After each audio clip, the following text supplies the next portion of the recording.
जय हिंद सभी को। चलिए अपने क्लास को आगे कंटिन्यू करते हैं।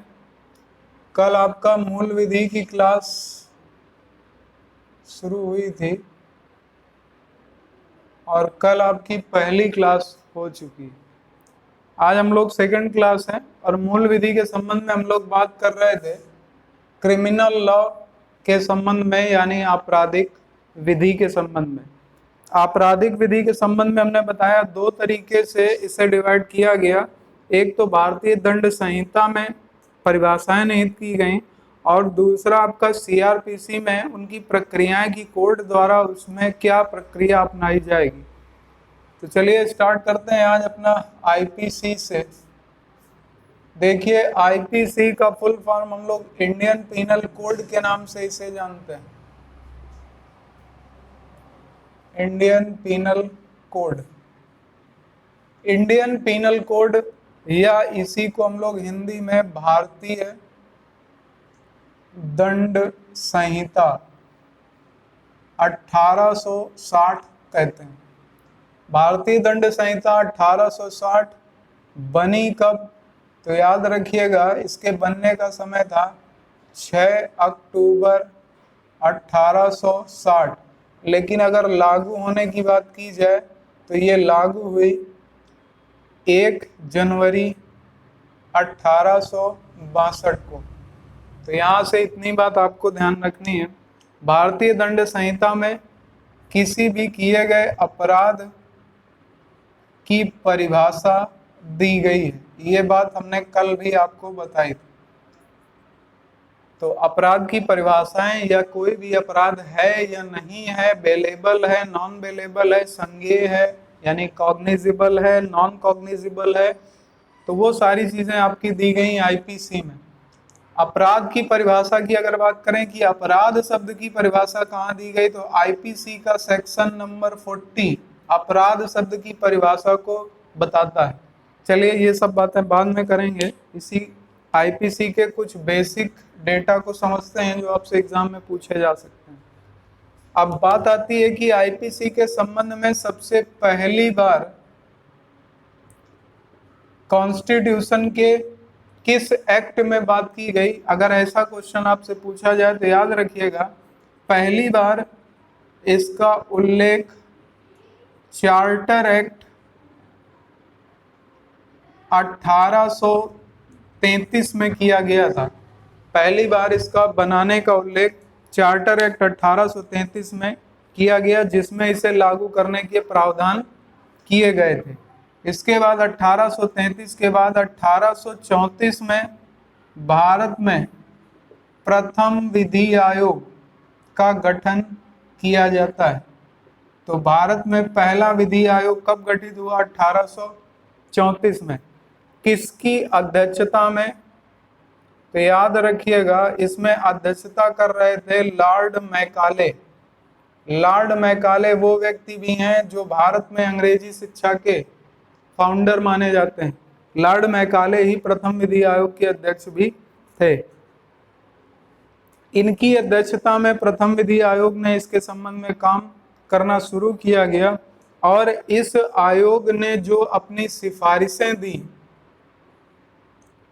इन सिफारिशों को 1860 में ध्यान दिया गया और 1860 में इन्हें लागू करने की तरफ कदम बढ़ाया गया। और इसी का अगला प्रोस्पेक्ट आप देखेंगे कि 1 जनवरी 1862 को ये लागू कर दी गई। अब यहां से लॉर्ड मैकाले के संबंध में और बात कर लेते हैं। देखिए लॉर्ड मैकाले वो व्यक्ति हैं जिन्होंने विभिन्न देशों के जो दंड विधान हैं उनके निर्माण में भी योगदान दिया। अब ऐसे कौन कौन से देश हैं जिनके दंड विधान निर्माण में लॉर्ड मैकाले का योगदान रहा है? तो आपको बता दें इसमें आपके सारे पड़ोसी देश हैं, जिनमें सिंगापुर, ब्रुनेई,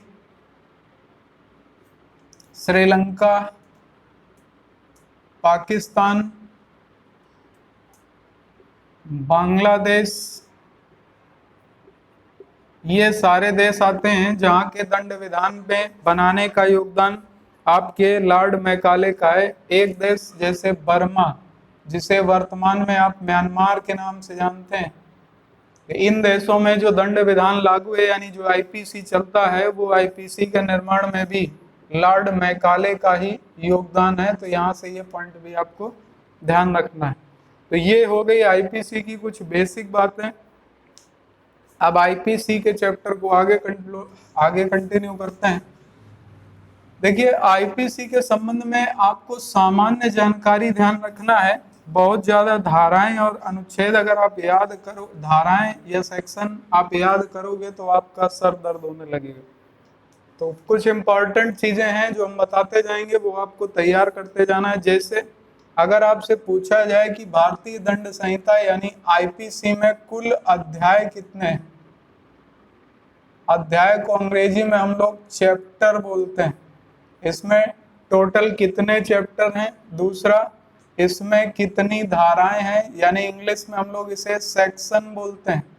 इसके बाद आपसे यहीं से क्वेश्चन पूछा जा सकता है कि आईपीसी में जो धाराएं दी गई उनमें कौन सी धारा किस अध्याय से किस अध्याय तक है, तो वो पूरा फॉर्मेट हम बनवाएंगे आपको। देखिए, अगर अध्याय की बात करी जाए तो इसमें कुल 23 अध्याय हैं और 511 धाराएं हैं। ये पॉइंट आपको दिमाग में रखना है, लेकिन पूरी 511 याद नहीं करने, नहीं ना याद कर पाओगे, सर और दर्द करने लग जाएगा। तो यहाँ तक सबको समझ में आ रहा होगा। चलिए आगे शुरू करते हैं। सबसे पहले हम लोग एक चार्ट बनाएंगे जिसके माध्यम से आगे की पूरी रूपरेखा तैयार होगी। सबसे किनारे लिखिएगा अध्याय यानी अंग्रेजी में चैप्टर, इसके बाद लिखिएगा सेक्शन यानी कि धारा, इसके बाद लिखिएगा वर्णन यानी क्या दिया गया, एक्सप्लेनेशन। अच्छा, एक क्वेश्चन बताइएगा, धारा और अनुच्छेद इन दोनों में अंतर क्या है? धारा और अनुच्छेद इनमें अंतर क्या है? अब चलिए हम लोग शुरू करते हैं। सबसे पहला लेते हैं चैप्टर नंबर 1 यानी अध्याय 1। अध्याय 1 की व्याख्या सेक्शन नंबर 1 से 5 के बीच में की गई, यानी धारा 1 से लेकर के 5 तक आपका अध्याय 1 आता है। और इसमें ज्यादा कुछ नहीं दिया गया, इसमें उद्देशिका की बात की गई कि भारतीय दंड संहिता को बनाने के उद्देश्य क्या थे, इसके उद्देश्य में क्या क्या चीजों को मूलभूत रखा गया। जैसे कई तरीके की बातें उद्देश्यों से संबंधित यहाँ पर करी गई। तो यहाँ पर 1 से 5 के बीच में उद्देशिका और अध्याय नंबर 1 के संबंध में यहाँ पर कहा गया। इसके बाद आता है चैप्टर नंबर 2 यानी अध्याय 2। इसमें सेक्शन नंबर 6 से स्टार्ट होता है और सेक्शन नंबर 52 तक जाएगा। तो सेक्शन यानी धारा 6 से 52 तक आपका अध्याय 2 है। इसमें क्या दिया गया, तो यहाँ पर आपसे पूछ लिया जाएगा कि यहाँ पर क्या दिया गया। तो यहाँ पर साधारण स्पष्टीकरण कुछ दिए गए हैं कुछ बातों के संबंध में। तो आपको सिर्फ इतना याद रखना है 6 से 52 के बीच में क्या दिया गया, साधारण स्पष्टीकरण के बारे में बात की गई। इसके बाद आता है चैप्टर नंबर 3 यानी कि अध्याय 3। इसमें कहाँ से कहाँ तक, तो 53 से लेकर के 75 तक आपका धारा या सेक्शन के अंतर्गत क्या दिया गया। तो यहाँ पर दंड के विषय में विस्तृत जानकारी दी गई। दंडों के विषय में विस्तृत जानकारी यहाँ पर दी गई, नोट कर लीजिएगा। इसके बाद चैप्टर नंबर 4, इसमें आएगा आपका धारा 76 से 106। ये इम्पॉर्टेंट है, वहां पर इम्पॉर्टेंट का साइन बना लीजिएगा। ये पिछली परीक्षाओं में भी पूछा गया है कि अध्याय 4 में क्या दिया गया, 76 से 106 के मध्य। तो यहाँ पर कुछ साधारण अपवाद की बात करी गई है, कुछ ऐसे अपवाद हैं जिनकी बात यहाँ पर करी गई। अभी डिटेल में जब बात करेंगे तब बताएंगे। इसके बाद अगला आता है चैप्टर नंबर 5। तो चैप्टर नंबर 5 में आपका 107 से 120 यानी सेक्शन 107 से 120 तक बात करी गई। इसमें दिया गया दुष्प्रेरणा, या जिसको हम लोग हिंदी में उकसाना बोलते हैं। मान लीजिए कि कहीं पर आप पार्टी में जाते हो और पार्टी में जाते समय आप 4-5 लोगों के साथ गए और 5 लोगों के साथ आप गए हुए हो और 4 लोगों को चेयर दे दी गई, आपको चेयर नहीं दी गई। अब आपको चेयर नहीं दी गई तो पहली बात, अगर आपका इंटेंशन ये है कि आपको खराब लग जाता है, या मान लीजिए आप ये समझते हैं कि चलिए हो जाता है कभी कभी ऐसा कि लोगों में व्यस्तता होती है और ध्यान नहीं दे पाते, अगर ये ध्यान रखते हैं तो कोई बात नहीं। लेकिन आपका इंटेंशन ये है कि ऐसा कैसे हो गया कि मेरा ध्यान नहीं रखा, तो वहां पर 4 लोग जो और थे या अन्य लोगों ने आपको धीरे धीरे ये कहना शुरू कर दिया, अरे यार तुम्हारी बेइज्जती कर दी, ऐसा नहीं करना चाहिए था, ये वो दुनिया भर की बातें अगर आपसे करें तो इसी को कहा जाता है दुष्प्रेरणा या अफसाना। और आप क्या हुए, दुष्प्रेरणा यानी आप उनके प्रभोग में आ गए और आपने अचानक से उठ करके जो वहाँ का संबंधित व्यक्ति है उसके साथ विवाद करना शुरू कर दिया या मारपीट शुरू कर दी। तो इसके संबंध में बात, तो वो लोग भी जिन्होंने उकसाया है, दुष्प्रेरणा की है, उनके संबंध में भी दंड के विधान है।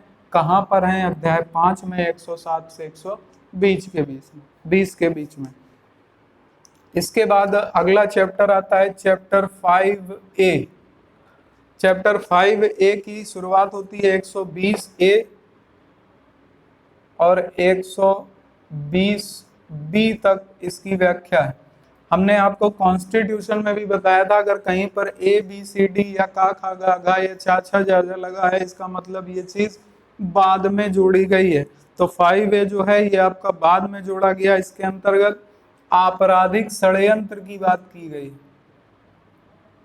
आपराधिक षड्यंत्र, तो आपराधिक षड्यंत्र के संबंध में कहां पर बात है, 5A में, नोट कर लीजिएगा।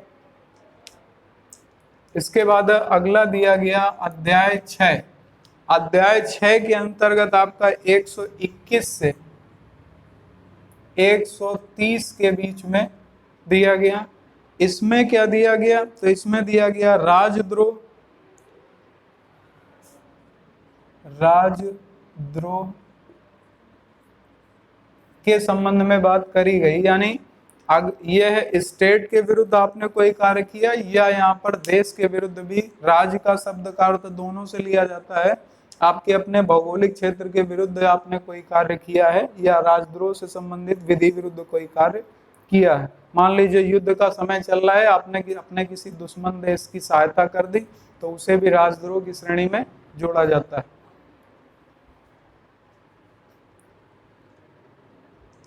तो यहाँ तक आप सबको समझ में आ गया 6 तक। तो पहले में क्या था, पहला 1 से 5 उद्देशिका, दूसरा अध्याय 2 6 से 52 साधारण स्पष्टीकरण, इसके बाद अध्याय 3 53 से 75 दंडों के विषय में विस्तृत जानकारी, इसके बाद अध्याय 4 76 से 106 साधारण अपवाद दिए गए, इसके बाद अध्याय 5 107 से 120 दुष्प्रेरणा या उकसाना, इसके बाद 5A 120A और 120B आपराधिक षड्यंत्र, इसके बाद 6 121 से 130 राजद्रोह की बात यहाँ पर की गई। अब 6 तक हो गया, आगे देखते हैं।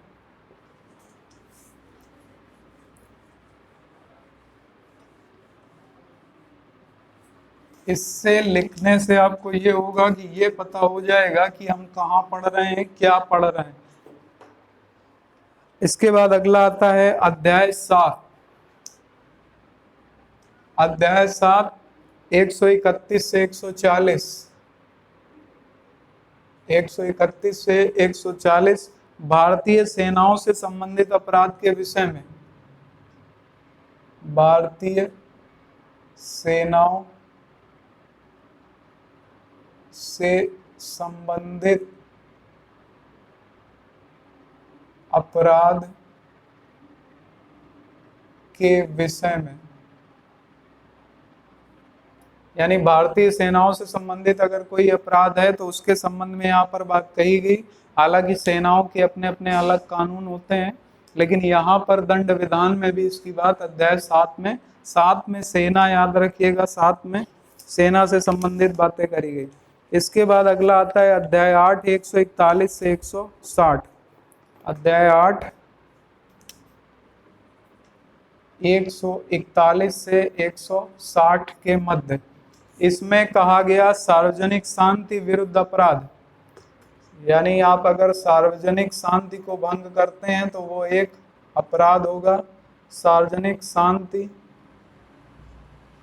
विरुद्ध अपराध। इसके बाद नेक्स्ट 9 161 से 170, 161 से 171। इसमें कहा गया लोक सेवकों द्वारा या उनसे संबंधित अपराध, लोक सेवकों द्वारा या उनसे संबंधित अपराध। मान लीजिए कोई जिम्मेदारी के पद पर लोक सेवक है और उसे घूस लेते पकड़ लिया गया या उसे विधि विरुद्ध कार्य करते हुए पकड़ लिया गया, तो उनसे संबंधित बातें 161 से 171 में की गई अध्याय 9 में। इसके बाद अगला है 9A। 9A ये आपका शुरू होता है 171A से 171A से और जाता है 171I तक, 171A से 171I तक। इसमें चुनाव संबंधी अपराध की बात की गई, चुनाव संबंधित अपराध। अब चुनाव संबंधित अपराध क्या होंगे? मान लीजिए चुनाव के समय आपने किसी को पैसा दे करके वोट डलवा दिया या धमका करके वोट डलवा दिया, तो ये सब चुनाव संबंधी अपराध है। या पोलिंग बूथ आपने क्या किया, कैप्चर कर लिया, तो ये सब अपराध की श्रेणी है और इनके संबंध में बात 9A में करी गई। बाद में जुड़ा है क्योंकि दल बदल अधिनियम आप सब पढ़ चुके हो, नोट कर लीजिए। अगला आता है आपका चैप्टर नंबर 10।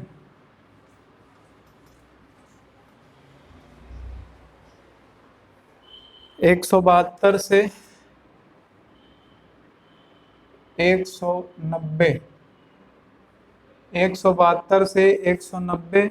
इसमें कहा गया लोक सेवकों के विधिपूर्ण प्राधिकार के विरुद्ध अवमानना, लोक सेवकों के विधिपूर्ण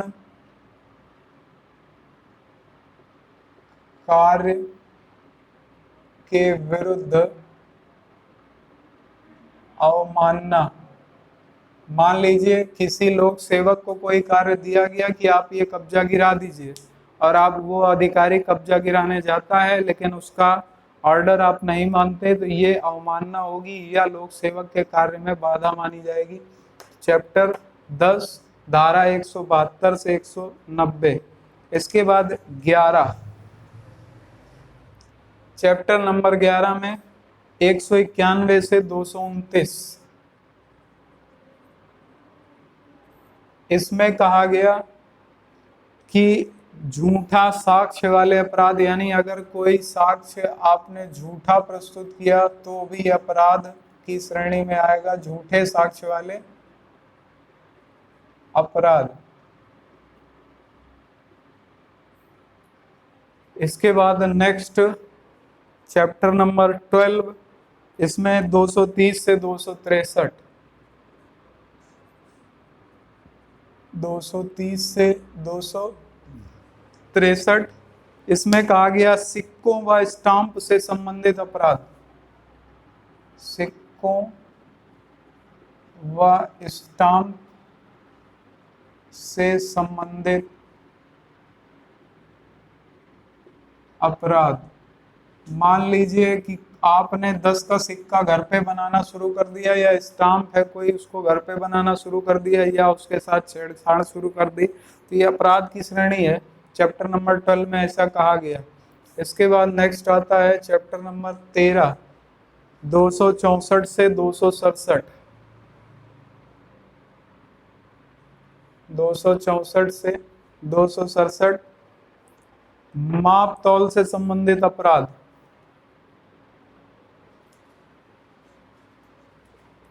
से संबंधित अपराध। मान लीजिए आप 2 किलो अनाज आपसे मांगा गया, आपने चुंबक लगा रखा है और घटतौली कर रहे हैं, या नापने में आपने अपना जो लीटर है उसको पूरी तरीके से पिचका करके रखा है, या बाट है उसका हर साल मानक तय होता है माप बाट विभाग से, उससे मोहर स्टाम्प नहीं हुआ है, तो ये मापतौल से संबंधित अपराध हैं और ये भी दंडनीय है। ये 13 चैप्टर नंबर 264 से 67 के बीच में कहा गया। इसके बाद नेक्स्ट आता है चैप्टर नंबर 14, ये है 268 से 294। 268 से 294 यहाँ पर कहा गया लोक स्वास्थ्य सुरक्षा सुविधा। लोक स्वास्थ्य सुरक्षा सुविधा। लोक स्वास्थ्य सुरक्षा सुविधा, नैतिकता आदि से संबंधित अपराध। आदि से संबंधित अपराध। मान लीजिए किसी स्थान पर रहने वाला क्षेत्र है और वहां पर आपने कोई विस्फोटक सामग्री बनाना शुरू कर दिया, तो ये लोक स्वास्थ्य और उनकी सुरक्षा से खिलवाड़ हो गया, नैतिकता के विरुद्ध हो गया, इसलिए ये भी दंडित अपराध होगा और ये किस में आएगा? Chapter number 14। इसके बाद चैप्टर नंबर 15। चैप्टर नंबर 15 293 से 295 से 298। इसमें बात करी गई धर्म संबंधी अपराध। धर्म संबंधी अपराध, जैसे आप लोग इस समय कई तरीके के धर्म संबंधी अपराध देख रहे होंगे। किसी धार्मिक मूर्ति को तोड़ दिया, किसी धार्मिक जगह पर जाकर के गंदगी फैला दी, तो ये सब इसमें दिया गया धर्म संबंधी अपराधों के बारे में चैप्टर 15, और इसमें धारा 295 से 298 तक बात की गई। तो ये आपका 10वां 172 से 190 लोक सेवकों के विरुद्ध विधिपूर्ण कार्य या अवमानना, 11 191 से 200 झूठा साक्ष्य, इसके बाद 12 250 से 230 से 263 सिक्कों व स्टाम्प से संबंधित अपराध, 13 264 से 67 माप तौल से संबंधित अपराध, 15 268 से 94 लोक स्वास्थ्य सुरक्षा स्वास्थ्य नैतिक आदि के संबंध में अपराध, 15 295 से 298 धर्म संबंधी अपराध। इसके बाद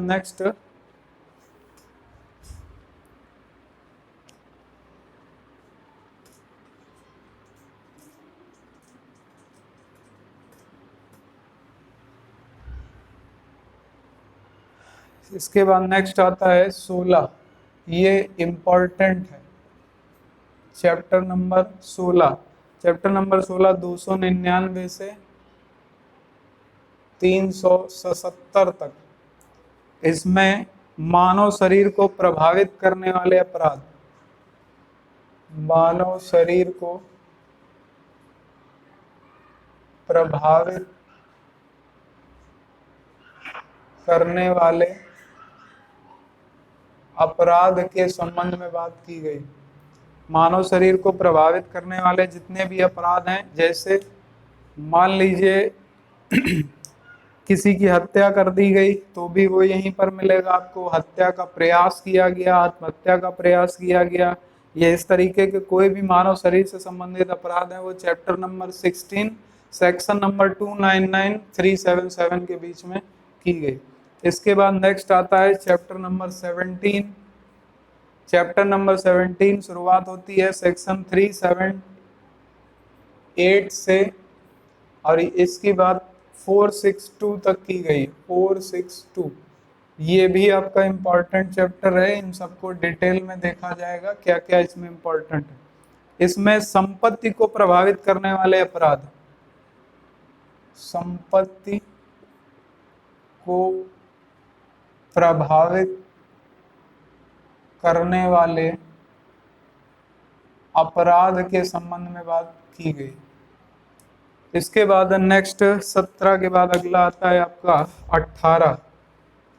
चैप्टर नंबर 18 463 से 489 तक दिया गया। इसमें दस्तावेज से संबंधित अपराध है, दस्तावेज से संबंधित अपराध। इसके बाद अगला आता है आपका चैप्टर नंबर 19। इसमें 490 से 492 इसके अंतर्गत दिया गया विश्वास में दरार या सेंध। किसी ने आप पर विश्वास किया और आपने उसका विश्वास तोड़ दिया तो विश्वास में दरार। मान लीजिए उसने 10 लाख रुपए आपके विश्वास पर दिए और आपने अब उसके पैसे वापस करने से मना कर दिया तो विश्वास में अपराध। इसके बाद नेक्स्ट है चैप्टर नंबर 20। चैप्टर नंबर 20 है आपका 493 से 498 के बीच। इसमें बात करी गई विवाह से संबंधित अपराध, विवाह से संबंधित अपराध। इसके बाद नेक्स्ट 20A, अगला चैप्टर है 20A। ये इंपॉर्टेंट है, ये है आपका 498A और इसमें दिया गया दहेज से संबंधित अपराध, दहेज से संबंधित अपराध। अभी दहेज का पूरा अधिनियम पढ़ेंगे हम लोग। इसके बाद नेक्स्ट 21, ये भी इंपॉर्टेंट है 21। इसमें दिया गया 499 से 502 मानहानि। मानहानि का मतलब आप साक्ष्य प्रस्तुत नहीं कर पाए और किसी के ऊपर आरोप लगा दिया और साक्ष्य नहीं प्रस्तुत कर पाए तो संबंधित व्यक्ति आपके ऊपर मानहानि कर सकता है। इसके बाद चैप्टर नंबर 22 में दिया गया 502 से 510, 503 से 510। इसमें बात करी गई आपराधिक अपमान, आपराधिक अपमान। मान लीजिए किसी को बुरी तरीके से आपने अपमानित कर दिया तो ये आपराधिक अपमान की श्रेणी में आएगा। इसके बाद 23 लास्ट चैप्टर 511। इसमें दिया गया अपराध के प्रयत्न, अपराध के प्रयत्न। तो ये आपका पूरा आईपीसी का एक विषय सूची हो गई, कहाँ पर क्या दिया गया। अब इसको डिस्क्राइब करके हम लोग जितना इम्पोर्टेंट होगा उतना पढ़ेंगे। बहुत ज़्यादा पढ़ने की ज़रूरत नहीं, क्योंकि बहुत ज़्यादा पढ़ेंगे तो सर दर्द करेगा और ज़्यादा याद भी नहीं करना है, क्योंकि हम लोगों को सामान्य जानकारी इकट्ठा करनी है, इस पे पीएचडी नहीं करनी। अब हमने बताया आपको कि जैसे कि क्वेश्चन एक अभी पूछा था हमने आपसे कि धारा और अनुच्छेद में अंतर बताइए, बताइएगा। देखिए, सबसे पहली चीज जो अनुच्छेद दिए गए, ये अनुच्छेद आपके संविधान के अंतर्गत दिए गए, जबकि जो धारा की बात करी गई ये आपकी मोस्टली किसी कोड के अंतर्गत होती है या किसी अधिनियम के अंतर्गत होती है। और जो धारा होती है, धारा को या सेक्शन बनाने का मुख्य उद्देश्य किसी अधिनियम को बचाना या धारा का मुख्य उद्देश्य उस अनुच्छेद में दी गई बात को अमल पर लाने के लिए किया जाता है। तो अनुच्छेद पर अनुच्छेदों को पूरी तरीके से स्पष्ट करने, अनुच्छेद में कही गई बात को पूरी तरीके से लागू कराने के लिए जिनका प्रयोग करते हैं वो धाराएं हैं, और ये मोस्टली आपका अधिनियम के अंतर्गत दी होती हैं, जबकि अनुच्छेद आपके कॉन्स्टिट्यूशन के अंतर्गत दिए गए। तो नोट कर लिया होगा सबने। अब शुरुआत करते हैं एक से।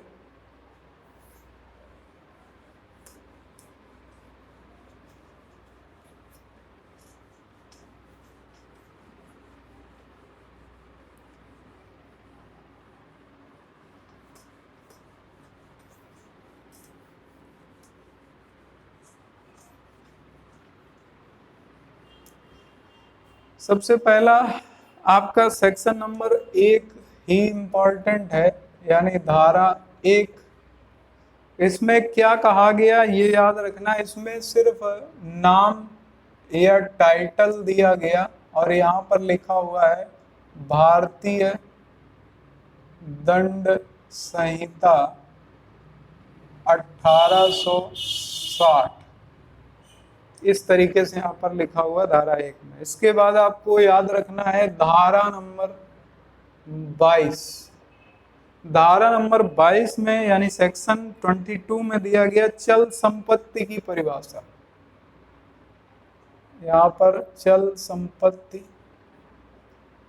की परिभाषा दी गई कि चल संपत्ति कौन सी होगी, चल संपत्ति के कौन कौन सी चीजें चल संपत्ति के अंतर्गत आएंगे। दो तरीके की संपत्ति होती है, एक चल संपत्ति, एक अचल संपत्ति। चल संपत्ति वो होती है जो हिल डुल सके, एक जगह से दूसरी जगह मूव कर सके, जैसे कार, बाइक, गोल्ड, ये आपकी सब चल संपत्तियां हैं। जैसे अचल संपत्ति की बात करें तो जैसे आपकी जमीन, ये अचल संपत्ति के अंतर्गत आती है। तो यहाँ पर चल संपत्ति की परिभाषा धारा 22 में दी गई। इसके बाद आता है अगला आपका धारा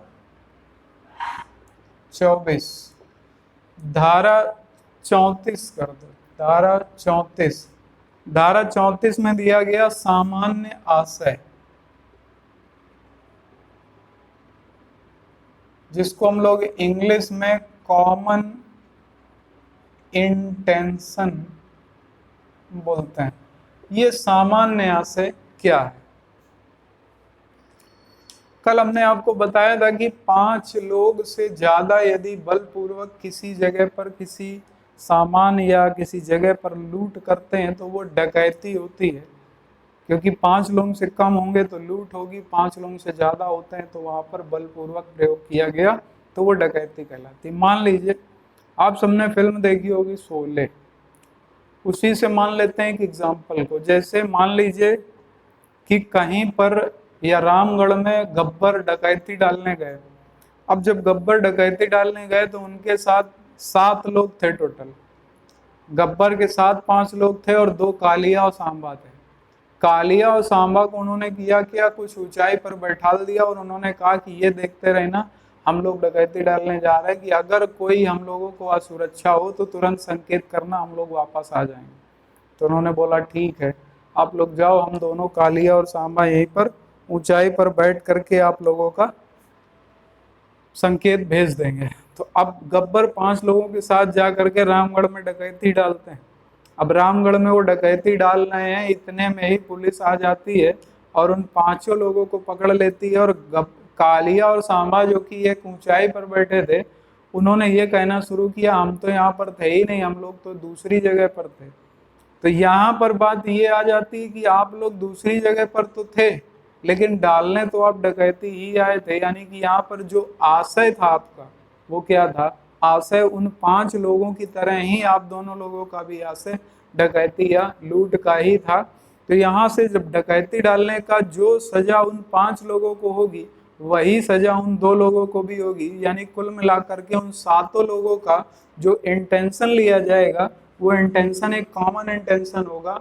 और यही बात यहाँ पर धारा 34 में सामान्य आशय के संबंध में कही गई। यानी अगर 5 से 6 लोग या कुछ लोग मिल करके किसी कार्य को कर रहे हैं, उनमें से एक व्यक्ति वहां पर नहीं है, तो जो जो लोग उसमें शामिल है उन सभी का इंटेंशन वही माना जाएगा जो अपराध करने वाले व्यक्तियों का होगा, अगर वो उसमें सहयोगी हैं। तो यहाँ पर पूरा परिभाषित करके इसको लिखा गया धारा 34 यानी सेक्शन 34 में कि सामान्य आशय क्या होंगे और सामान्य आशय से कौन कौन से अपराध माने जाएंगे और वो बराबर के दोषी भी होंगे। इसके बाद अगला आता है आपका सेक्शन नंबर या धारा 53। ये बहुत इंपॉर्टेंट है, इसको जरूर याद रखिएगा। इसमें दिया गया कि आईपीसी में यानी सेक्शन इसमें दंड के प्रकार दिए गए कि दंड के कितने प्रकार होते हैं। तो देखिए 5 प्रकार के दंड यहाँ पर दिए गए, 5 प्रकार के दंड का उल्लेख है। हालांकि एक 6वां दंड भी होता था जो कि 6वां दंड हटा दिया गया और ये हटाया गया 1949 में। 6वां दंड कौन सा था जिसे हटा दिया गया, अभी उसकी भी बात करेंगे। तो सेक्शन 53 में 5 प्रकार के दंड की बात करी गई और ये 5 प्रकार के दंड में सबसे पहला दंड जो है जिसको हम लोग बोलते हैं मृत्यु दंड। मृत्यु दंड इंग्लिश में इसे कहा जाता है कैपिटल पनिशमेंट, कैपिटल पनिशमेंट। दूसरा क्या आता है, तो दूसरा आता है आपका आजीवन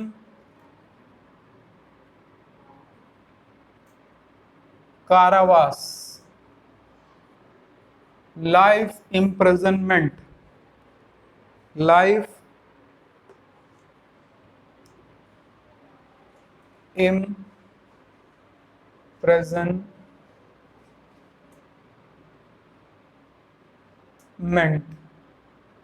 आजीवन कारावास। इसके बाद तीसरा आता है आपका कारावास।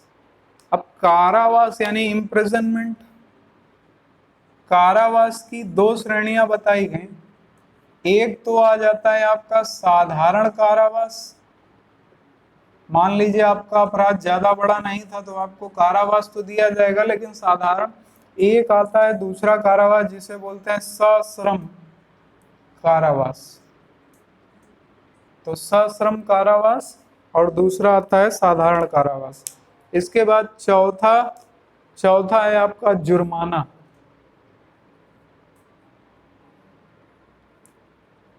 चौथा दंड है जो वो है जुर्माना, जिसको हम लोग इंग्लिश में फाइन बोलते हैं। इसके बाद 5वां आता है, 5वें को हम लोग हिंदी में संपत्ति का सम्हरण बोलते हैं।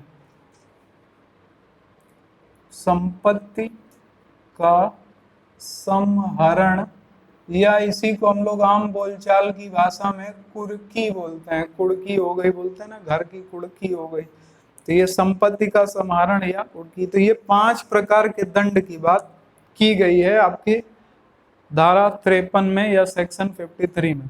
इसमें आपसे क्वेश्चन ऐसा पूछा जाएगा, निम्न में से 5 प्रकार के दंड में कौन सा एक दंड शामिल नहीं है, तो ये 5 आपको ध्यान रखने हैं। अब हमने बताया कि जो 6वां दंड है ये 1949 में हटा दिया गया, तो ये दंड कौन सा था, तो ये दंड था आपका देश निकाला। देश निकाला या जिसको हम लोग आम बोलचाल की भाषा में बोल देते थे तड़ी पार, यानी किसी क्षेत्र से बाहर कर देना किसी व्यक्ति को या उसको किसी अपने देश से बाहर निष्कासित कर देना। तो ये देश निकाला का जो दंड था ये हटा दिया गया, यानी जो तड़ी पार था ये 6वां दंड, इसको 1949 में हटा दिया गया। पहले 6 दंड थे स्वतंत्रता यानी 1949 के बाद कितने दंड बचे, तो 5 बचे। तो ये था आज आपका पूरे तरीके से हमने आईपीसी को अब स्टार्टअप पे लिया है। अब आईपीसी को पूर्ण तरीके से स्टार्टअप कर ले रहे हैं, जितना बताते जा रहे हैं सिर्फ उतना तैयार करते जाइएगा। अगर आप किसी बुक को भी फॉलो कर रहे हैं तो उसको भी फॉलो करते रहिएगा, क्योंकि जब हम बताते जाएंगे तो आपको वो बुक भी समझ में आएगी, ऐसे आप बुक भी नहीं समझ पाओगे। तो चलिए सब लोग, अब मिलते हैं हम लोग नेक्स्ट वीडियो पे, नेक्स्ट क्लास पे। तब तक के लिए सभी को जय हिंद, वंदे मातरम।